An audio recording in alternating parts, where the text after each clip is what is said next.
Hey, it's your boy Raj Groves. Believe in Chelsea FC, and big ups to you wherever you're watching or listening. And if you are listening or watching, go ahead and hit a like and a subscribe. And if you're watching, you see I'm bundled up because it's chilly, boy. I'm feeling chilly. Not cold Palmer chilly, but I'm talking about minus 18 Celsius. Let me see. And that's if I carry the one, do the real. Okay, that's about 0 Fahrenheit. Point is, it was cold. It was freezing out there. Playing Astana, Eastern Europe, a 16-hour round trip with Maresca. Wasn't happy with us having to play on Sunday. And boy, was it cold. And let me tell you, I got to confess, with the elements, with the setup, plan. I know we're going to play a bunch of academy kids. We weren't going to play. In fact, the only two players that had any experience were experienced players really were Sassy and Neto. I wasn't going to be mad if they lost, yo. We were trying to throw our best players out there in those conditions and then having to play Sunday with a 8-hour flight one way, 16-hour round trip. So I wanted to see how this went. And interesting. So starting lineup came out. Some interesting additions there. Some people we haven't seen, just read of or haven't seen much of. At Chimpong, he got his contract settled, that dispute. So he got to start at center back. Chukwuemeka, he was at CDM all on his own. Raksaki, what is he? 18 or 19? I think he's 19. He made his Chelsea debut. He was starting in the midfield. Tyreek George, of course, a high potential, aspiring forward we got. He was on the left wing. He played the left because Neto was on the right, as I mentioned, one of the experienced players. And then what I thought was going to be a very important game for Mark Yu. I say that because, of course, you heard me in the preseason talking about how impressed I was, the hustle, the pressing, the chances he was creating, but he wasn't necessarily finishing them. So that had me a little worried about that. So anything else with Jorgensen in goal? I mean, like I say, some mix and matching and only a couple experienced players. So game started out.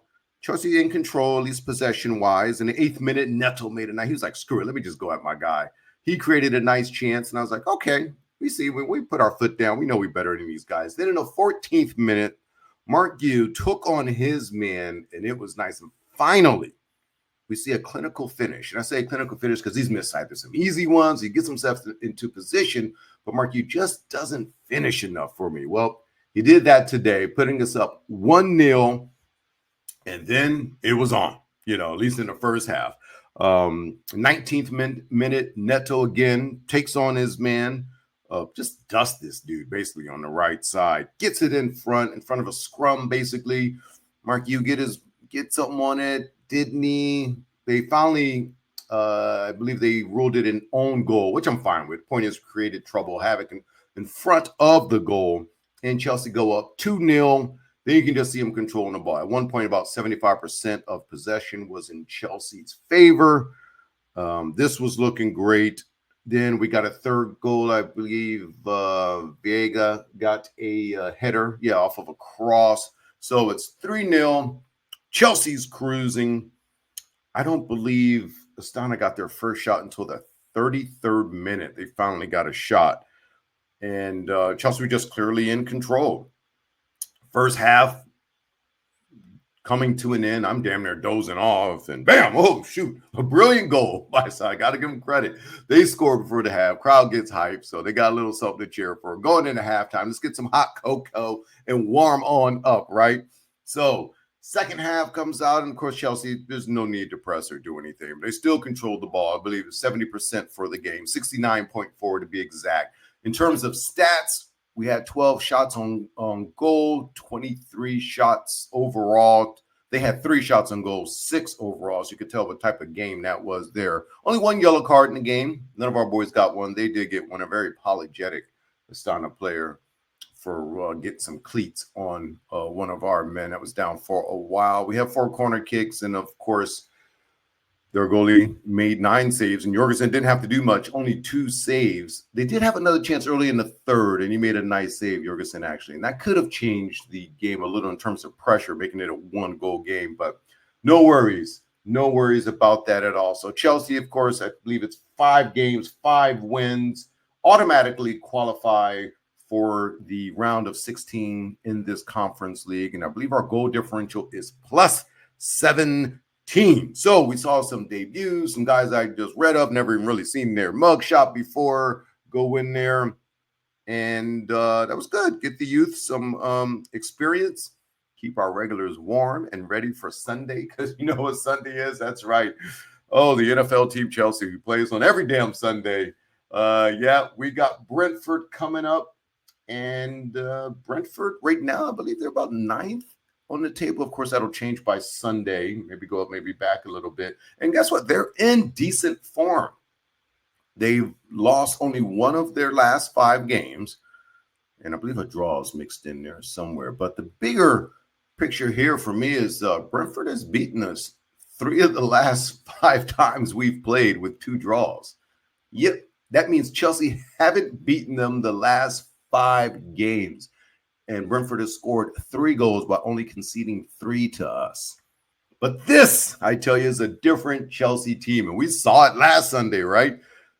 I mean, blame it on the boots from Cucurella, who showed a picture that he since deleted. He had him in the bin saying, sorry, he put those boys in the trash. But you got to remember, the company that pays for, that sponsors them and pays for them boots, I'm sure weren't happy. He deleted that tweet, but I saw it. That was clever. That was nice. So anyway, just rewinding a little bit against Tottenham, we were down 2-0.